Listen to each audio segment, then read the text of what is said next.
Hello, hello, good evening. It's Monica from Life is Art, and it's Wednesday. Let's create. We are going to be working on a card this evening that I'm going to call a new angle. And you'll see why in a few moments. But for now, we're going to leave it a bit of a mystery. If you're joining me live, just say hello or howdy so I know you're here. If you're watching later on replay, you can just drop a comment. Love to hear from you. And you may have noticed a different mat on my table. I'm using some of the grid paper from Stampin' Up! Because I have misplaced my mat somewhere. That's the breaks, eh? Sometimes we just can't find what we're looking for. Hey, Ellie, good evening. And Laura's here too. Hello, hello. All right. So we are going to be creating a card today. We're going to be using a little bit of lovely Garden Designer Series paper, and we're going to be inspired by the colors of the lovely Garden paper collection. We're also going to be using the Flowers of Beauty stamp set and doing some masking and stamping with that. And then we're going to use a sentiment from the Charming Duck Pond. And there's some cute little sentiments on there. And so we're going to use one of those this evening. But let's get started with the base of our card. Now this card is a little bit different. And we're going to be starting with a piece of fresh Fresia cardstock that has been cut to 4 1/4 by 10 inches, which actually works out well because these grid mats from Stampin' Up! Are 10 inches. Although, weirdly enough, I have it on the centimeter side, so just to throw everybody off, if I flip it over, it would be inches, but we'll leave it as it is for now because it's all nice and centered in my video.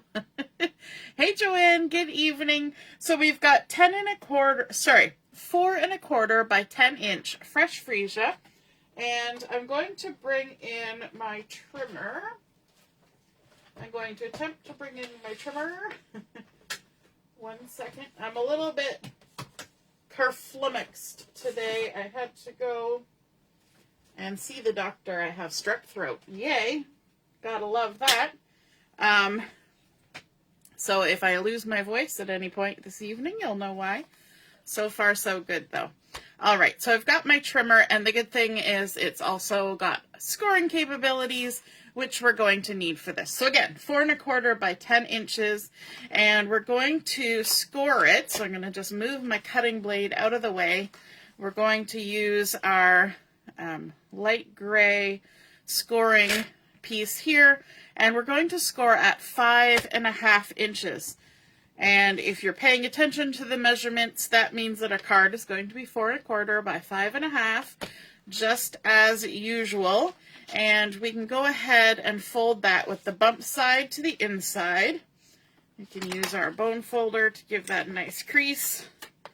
And I'm keeping my trimmer here because we're going to need it. So you'll notice that now our front panel of our card is a little bit shorter than the back panel, and it's going to continue to be a little shorter. That's not a typo, that's not an error, it's going to work into the design. Good evening, Deborah. Oh, hi, Mom. Yeah, you found my big shot. I knew I was going to forget it. That's okay. I'll be back. So no worries about that, and I'll just stop looking for it in my house. And hey, Deborah. Yeah. The big shot. Yeah, and strep throat. So what we're going to do is we're actually going to trim this front panel on an angle, and that's where we're getting the name A New Angle from. And so what we're going to do is we're going to trim from this top right score line, and we're going to trim right down to the bottom left corner on the front panel only. So we're going to open this up, and we're going to line up that crease line, top right, with our point on the bottom left. And now we can move that light gray scoring out of the way. And we're going to come in with our cutting blade. And because we're kind of working at a point here, I'm going to actually start by cutting in the center and working my way out. And that way my blade isn't kind of ramming into that point and kind of scrunching it up. So that's just a little trick you can do. So now when you look at the front of our card, we've got this nice angle here, and it's a little bit shorter on this side. Don't worry, we're going to leave it that way. So this is not necessarily a card that's going to be a display card. It's not necessarily going to stand up because it's going to be a little out of kilter. But it's a fun card, and so sometimes we have to do things that are just a little bit fun. We can save our little triangle here for decorating on another card. We're not going to use it on this card. But now we need to bring in a couple more pieces of paper. So I'm leaving my trimmer here because we're going to do some more trimming. The next piece is a piece of black cardstock, and this is 3.5 inches square. And we're going to have this become a matting on the front of our little triangle here and also down in this corner. So we're going to have to trim it diagonally from corner to corner. So it's a 3.5 inch square, and we're going to line it up with that groove in our trimmer and bring our cutter into the center and give a little trim so that we've got two nice little triangles like that.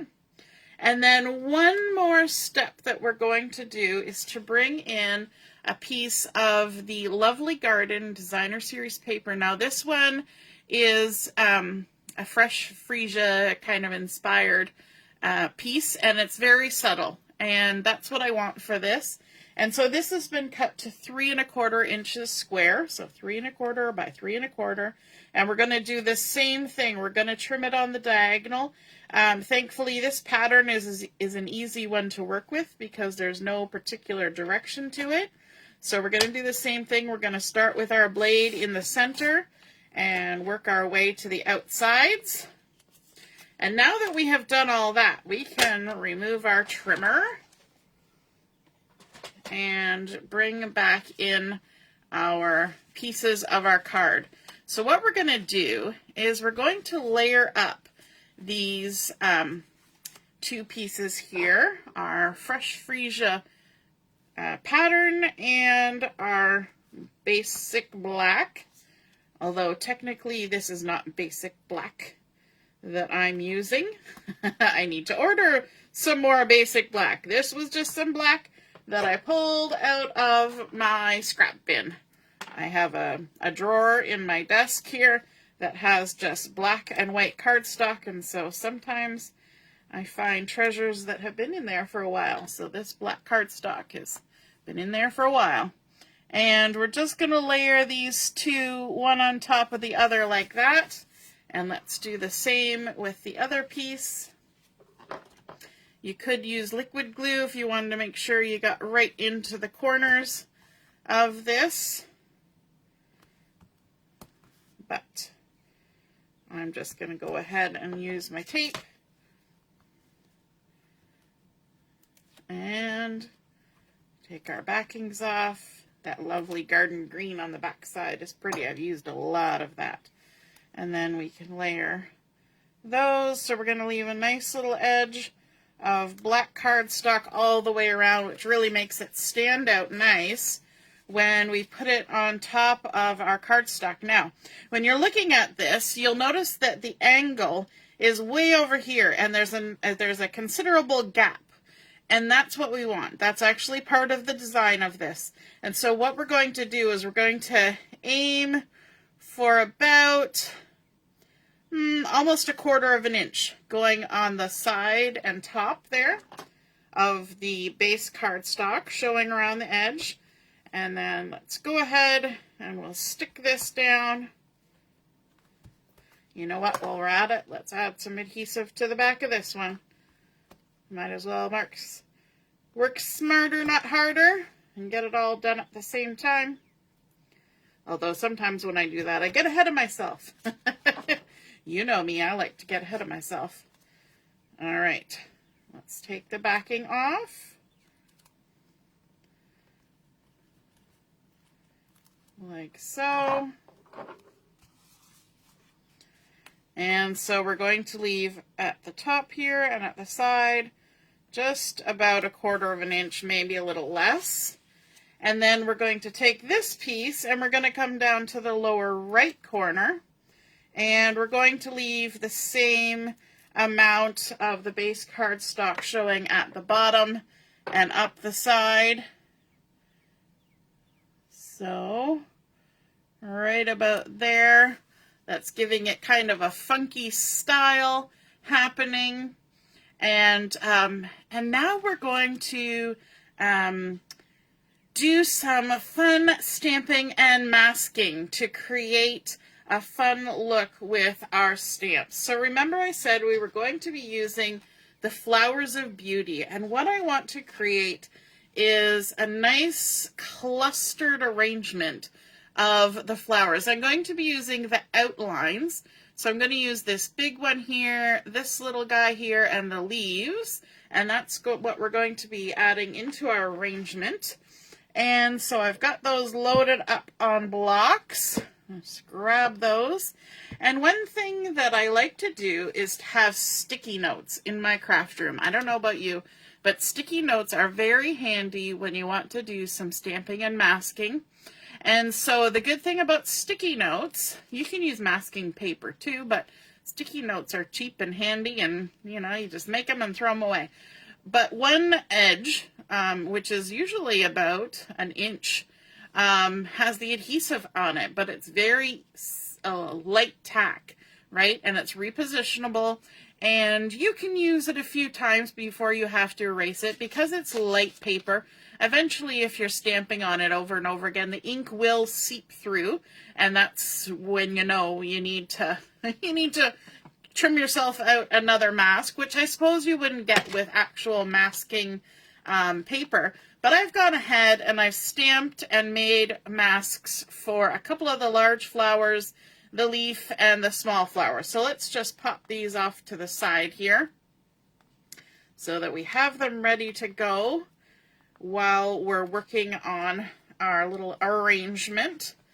And let's get stamping. I'm going to be using the Tuxedo Black Memento ink for this because we are going to do a little bit of something with it. Now I didn't actually measure this little piece of paper that I have here, but I'm starting out with, if I could find the right side with the right kind of measurement, a 5 by 3 3/4 piece of basic white, and we're just going to go ahead and start stamping. So I'm going to grab this largest flower. Now my Memento ink needs to be re-inked in the worst way, so I'm going to be here for a minute pouncing that up and down, trying to get some ink on there. And then I'm just going to go ahead and stamp. And then I'm going to ink it up again, making sure I get some good ink on there. And then I'm going to stamp that again, like that. And we're going to make kind of a little cluster that's going to kind of wrap around a little bit on an angle. So we've got those. And now that we've stamped those, we can come in with our fussy cut little masks. And you will notice that the masks have been fussy cut right on the inked line. So this is the one time where I don't leave a halo, is when I'm making a mask. Then all you gotta do is just line it up with your stamped image and stick it on down like so. Just get it on there. And then we can add some more stamping around there without having to worry about overlap. We're not going to have inked lines on top of inked lines, is what we're going for. So let's come in with our little leaves here. And let's ink up some leaves. And we're going to have them kind of tucking in behind that flower there. Let's also make sure I ink them good. Let's have some coming in here, like that. And then over here, beside this larger cluster, or the larger flower over here, we're going to have some leaves there. And then let's mask off those leaves. So we're going to grab our little mask for the leaves like that. And let's stamp this little flower. So this little guy.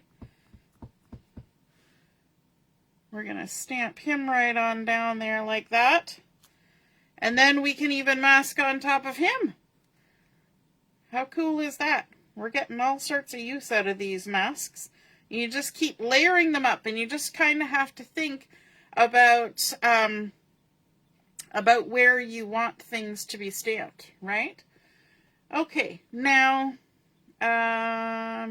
let's add a few more of these little guys here. We're gonna tuck one there, and I didn't mask that leaf because I just avoided it.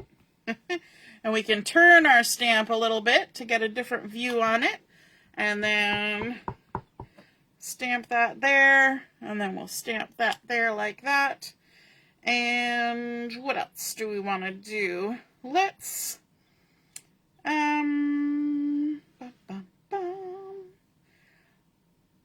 let's take this mask off, because I think we're done that part of our cluster, and you can see we didn't get any of those other stamped images on top of that large flower. That's the whole point of the masking. And let's add a couple leaves over here. I think I want to just kind of tuck them right in there like that. And don't worry if there's a gap here, because we're actually going to add a couple things on top. And so let's also, I'm going to move my little mask. Actually, you know what? I'm going to stamp. I'm not going to move my mask. I'm going to stamp. I'm going to stamp. Boom, boom, boom. Right about here. Like that, and then we'll mask it. Let's see, we got to spin it around a bit, find where it lines up. Like that.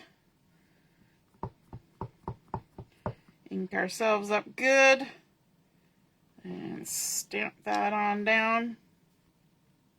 And then let's add another flower here. It's going to be kind of tucked underneath that other one. And then let's move this. We're just working through our process, right? Let's turn it till we get the right spot. Once they start getting all stampy and inky, sometimes it's hard to line them up. Now I've got, I actually want to sort of hide both of those. So what I'm going to do is I'm just going to use part of this flower that's going to mask that. We're going to fake it a little. And then we can just come in with one more leaf cluster like that. Okay. Now it might look like a hot mess, right? That looks like a hot mess. But when we take off our masks, it will begin to take shape and have the look that we want. Now you're going to see that there's a gap here, but that's okay, because what we're going to do is we're going to stamp a couple more things on a scrap piece of white. I want one more little guy. You can tell that I've used this scrappy bit a few times before. And then one more large flower as well. Gonna get it nice and inky. And stamp it on down. There we go. Okay, let's close this up and move on to the next step in the process. All right, so what we want to do now is we want to add some color to this, and I wanted to be inspired. I've got black ink on myself. I wanted to be inspired by the colors in the lovely garden. And so in there was garden green, there was blueberry bushel, melon mambo, some crushed curry, lots of fun colors in there. So I'm going to bring in a few colors. I've got my garden green here, and what I'm going to do is I'm going to use this edge of the ink pad that's closest to the plastic. See how there's a big gap here? I want to use this side, and I'm just going to transfer some of that ink onto my stamp block that's sitting here. Then I'm going to grab some blueberry bushel as well and do the same thing. Just add a little bit on there. We can always add more if we need it. And then finally our Melon Mambo for a nice little burst of color. And look how vibrant that one is. It's good and melony mambo-y. All right, and then the tool that we need to get going on this is one of our water painters. Let me just see, there we go. I've already got the handle filled up with lovely water. So it's ready to go. And then we can just come in and start painting. So all we're going to do is we're going to squeeze on the sides here where it says push. We're going to get a little bit of water to come out. And then we're just going to swirl it around in the ink to make some lovely watercolory goodness. And then we're going to come in on these large flowers. Now, I like to do this very free-handed so that there's a little bit of white space because we're trying to make this look like watercolor. Once we've filled in the large portion, we're going to dip a little bit into the darker color again. And we're just going to add a little bit of dark sort of at the base of some of these petals just to make a little bit of contrast, because that's fun in watercolor when you get a little bit of light, a little bit of dark. Then we can go back to the lighter spot. We can even add more water if we want to, and then come in and do the next one. I think I need a little bit more color in there. And just quickly go over it like so. Pick up some dark color, add a little bit of that in, and it can be pretty haphazard. It does not have to take a long time to do this. It takes a minute, but it doesn't have to take a long time to get that nice little bit of color. And then we also have our large one over here, so let's pick up some color, add it in. You guys have seen me do this before, and literally I'm just kind of smushing it down and wiggling it around and adding in now a little bit of the darker bit here and there on the inside of some of these petals. Doesn't have to be everywhere, just a little bit. There we go. So let me lift that up to show you. So you can see we've got some white space, we've got some lighter ink, and we've got some darker ink, and that makes it look lovely and watercolory, and it didn't take a long time or really any skill or effort. We just kind of slapped it on there. Now, to clean your water brush and to move on to the next color, just use a tissue or a towel or chamois and just squeeze and then brush until you don't have much color coming out. And then you're ready to move on to the next color. Now, we started with kind of the lighter color anyway, so we should be good to go to the next one. So our next one is the blueberry bushel. Again, we're just going to squeeze a little water, get some color going. You can even test your color before you start adding it to your flowers. And again, we're just going to very loosely just jiggle on some color, and then we can dip into the darker color and add a little touch, touch, touch. Even if you just come in and while it's still wet from the first little bit, just touch a little bit of darker color around the base of the petals to create a little bit of variation in the ink color. And then we can come over to this one. And again, just whoosh, swoosh, swoosh, getting some color on there. And let's do a couple of them like that. Beautiful. And then we can pick up that darker color, touch it in there, just at the base of the petals. Go quick. You don't want to add too much water when you're just using basic white cardstock. You don't want to add too much friction. So we're not scrubbing, we're just lightly touching and quickly swooshing. And because it's not watercolor paper, It's not meant for, for a lot of going over and over. You just want to get it on there and move along. Okay, let's make another little puddle here so we can do these last few little flowers. Get a couple of them on there. I like this blueberry bushel. Of course, it's blue, so, you know, really, how can you go wrong? You all know that blue is my favorite color. I'm wearing blue today. Alrighty.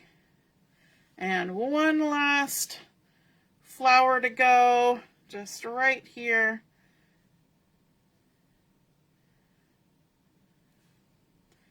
Add a little bit of the darker. And we're ready to switch that off and move along to our garden green. Now, if you were going to make 2 or 3 of these cards, you could just keep painting with all the same color and then waste less ink in the process. Let's swivel this around so we can use this garden green here. We're going to go through the same process. We're going to squeeze, make a little puddle, and then we're going to come in, and I'm going to do basically a down and up stroke. So I'm going to start at the point of my leaf, and I'm going to push my brush down, swoosh over, and come back up. That's all I'm going to do, and it's going to make a nice coat of paint. And if I left any white spaces, doesn't bother me. I can come in with a little bit darker and just kind of layer it underneath the overlap there. Go ahead, grab some more paint. So again, we're just going to start at the point we're going to go smoosh and spread and come back the other side. Same over here, smoosh, spread, come back the other side. Add a little extra there, and even underneath where these petals are overlapping from the flower, so it kind of creates a little bit of shadow. And we just keep moving our way around our little cluster. So a little smoosh, one big smoosh covers it all. And add a little bit of extra. There we go. Big smoosh. Another big smoosh, and if you go outside the lines like I just did there, don't worry about it. It's all good. And smoosh, smoosh. We're getting a little low on color there, so let's add a little more depth of color.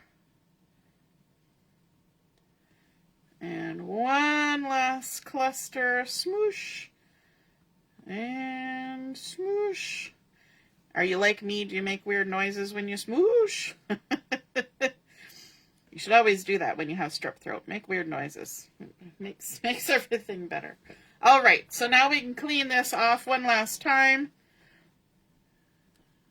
So it's ready to go the next time we want to use it. It's not always recommended to leave the water in there. Sometimes your water can get a little after a while, so you can take it or leave it, whether you want to clean, like empty it out every time. And then, of course, we've got this nice tissue here that's all wet from cleaning off our brush, and that works perfectly for getting the worst of it off of our block so that it's ready to go. And we can give it a deeper clean later on. Now, because we have just painted this, we could let it sit and air dry, but I'm going to just bring in my heat tool real quick and just give it a little bit of heat and air on both sides. Always do it on both sides. Because we're going to fussy cut this out, and fussy cutting will happen better if our paper is not damp. If you've ever tried to die cut or fussy cut paper that was slightly damp, you know it's not a good mix. And the drier paper is, the nicer it will cut. If you end up cutting around something that's damp, you get sort of a shreddy look to it, and that's not always the look we're going for. If you want distressed edges, then there are fun ways of using water to your advantage to make some nice distressed edges, and to kind of control where you're going to tear if you're doing paper tearing. And so that's always fun. But if you want to have it nice and clean and crisp looking, then you want to avoid the water. Now I'm just going around and rough cutting before I do my fussy cutting. And we're just going to make our way around the whole cluster. It's a lot easier to fussy cut when you're not pushing against excess paper. Excess paper creates a lot of friction and it kind of jams up your scissors. So when you're fussy cutting, you want to pivot your paper. You want to focus most of your cutting at the base of your scissors rather than the tip, and leave a halo of the cardstock or the background paper showing all the way around. And when you get to the point of your scissors where you want to stop and move back, instead of taking your scissors off your paper, what you're going to do is you're going to open your scissors and slide them forward at the same time. And that means that you're never losing contact with the paper, and you won't get those little nicky, shreddy bits that kind of frustrate people who maybe don't feel as confident with their fussy cutting, because they're like, oh, it's always so jaggedy. That's one of the reasons, is because you've lifted your blade of your scissors off the paper. So it's a good tip. Just open and slide your scissors forward, and then you don't lose contact. And we just work our way around, spinning. I always think it's funny when I do a little video and then I watch it in fast motion when I'm fussy cutting, and you see the paper just spinning around. It reminds me of when I was a kid and I had a gerbil, and he would chew on toilet paper tubes. And this little gerbil could take a toilet paper tube from a whole tube down to just shreds in like 5 or 6 minutes. And the tube was just bouncing and rolling, and he'd swivel it around in his little paws and just chut with his teeth. And so his name was Shreddy for obvious reasons. Now, when you're fussy cutting, if you've rough cut really well, you can get around most of your project without having to cut off the edge. But you can, if that gets irritating, you can just snip to the edge to get rid of that, and then just start again and try your best to line up so you avoid the little shreddy edges. And then we just get to the end here, and we're done. The large portion of our embellishment cluster, and then we're going to just do these last couple here. Go all the way around. I'm trying to rush, so hopefully it turns out okay. This is why we like leaving that halo, because if you're rushing, sometimes your halo gets a little narrower or a little wider. The wider you can fix by just trimming a little extra off later, and the narrower keeps you still having a little bit of buffer so you don't trim off any of your stamped image, which is what you want to avoid. And then one last flower. Let's maybe cut him a little closer before we go. Now, of course, we could have fussy cut out some of the pretty flowers from the Designer Series paper in the Lovely Garden collection, which I have done quite a bit of working with that paper pack. But I decided to do something a little different today so that we could show the masking and the watercoloring and, of course, the fussy cutting, because it's a favorite thing that I do. At least it's my favorite. I don't know about the rest of you. Now, let's bring in our card, wherever I've stuck it. And what we're going to do, now that we've created this fun cluster, is we're actually going to overlap this from the angled side over onto this side. And so I'm just going to kind of line it up so it goes across and get a little bit of an eyeball of where to add some adhesive. And then we can just come along on an angle. I'm not going to go to the edge because I want to have a little bit of dimension, even though everything's kind of stamped flat. That will give us a little bit of dimension and allow for some lift around the edges. So we're just going to kind of stick it on there like that. Now before we go any further, I want to add my sentiments. So from the Charming Duck Pond, I'm going to use this one that says, "Have a lovely day," because, you know, that's a nice sentiment to share with somebody. So I've got that loaded up on my block here, and I'm going to use my Memento ink for this as well. We're kind of keeping our stamping to black, which kind of pulls on that black outline. And this is actually a lovely Stampin' Up! Stamp block that my friend Samantha gifted to me. Very exciting. So we're going to make sure that's good and inked up. And we're going to find a nice spot here on this little triangle at the bottom to stamp our sentiment, so that it's not going to be covered up by our florals. That's why we didn't do it ahead of time. Then this extra one here, we can go ahead and add some adhesive to that. And also, I'm going to add a little bit of adhesive just right here on the edge of our top triangle.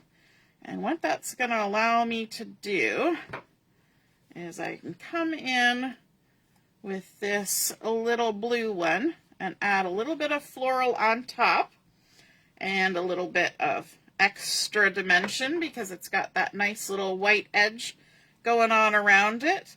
And then this one is going to come in here and land right there on top of that little part of the cluster, just for a little extra. I could have popped those up with foam tape, but that would cost me a little extra in the mail. And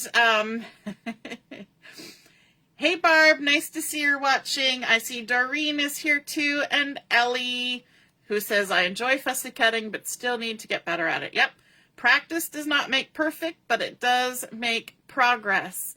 And Barb, yes, I'm making it through tonight. Hopefully the antibiotics kick in. For those of you who missed it at the beginning, I had to go to urgent care today because I have strep throat. But they gave me some antibiotics, and I got my first dose in me.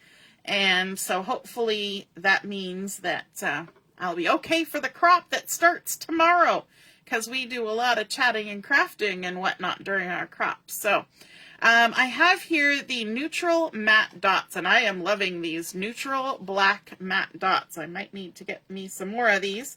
So I'm going to add some embellishment with those, again picking up on the black in the background there. And I think when you've got such sweet colors, the Fresia in there and then the Melon Mambo, it doesn't hurt to have black to kind of tone down the sweetness. So we've made a little trio there, and then let's also add a couple more just over here to bring it across to the other side. And now we've got 5 little blings on there, which makes for a nice odd number. And there we go. That is our completed new angle card, as I'm calling it. And I love that it's got a nice space to write. Now, I would suggest that before you write your message on the inside, I would take a little pencil and just mark where the edge of that triangle is. In the center, some of your words will get covered up by the florals, but you don't really want to have your message kind of peeking out in weird places, unless you have really beautiful handwriting, and then it'll just look like some background script going on or something, a little bit of background stamping almost. But there is a lovely fun card using that nice angle to create a fun look. I like that there's this sort of strip of the Fresia going through the center. I like that little black edge going there, and then those beautiful flowers from the Flowers of Beauty stamp set and the sentiment from the Charming Duck Pond. Now, of course, like any card, if you run out of space for your message, you can always add a little bit extra on the back. And I think because this this card is a nice light color, the fresh Fresia, that you don't need to add the white cardstock on the inside for writing. I think you can just go ahead the way it is. But if you feel so inclined, you can, of course, add that on there as an extra layer. All right, I hope you guys enjoyed seeing that new angle card come together. And if you feel inspired to create one of your own, be sure to take a photo of it and pop it in the comments where I add the photos of my card, and then we can all see and be inspired by your artwork as well. Have a wonderful evening, and don't forget, our crop starts tomorrow, goes all the way through till Sunday. And if you're looking for it, you can go to my Facebook page to find it, Life is Art with Monica, and it is the Beyond the Earth crop, and we're going to be exploring space, and we're also going to be celebrating National Scrapbooking Day with some scrapbooking projects, of course, and then we have May the 4th, Star Wars Day, so we're going into space with fact and fiction. All right, have a wonderful evening. We'll see you soon. Toodaloo. Bye.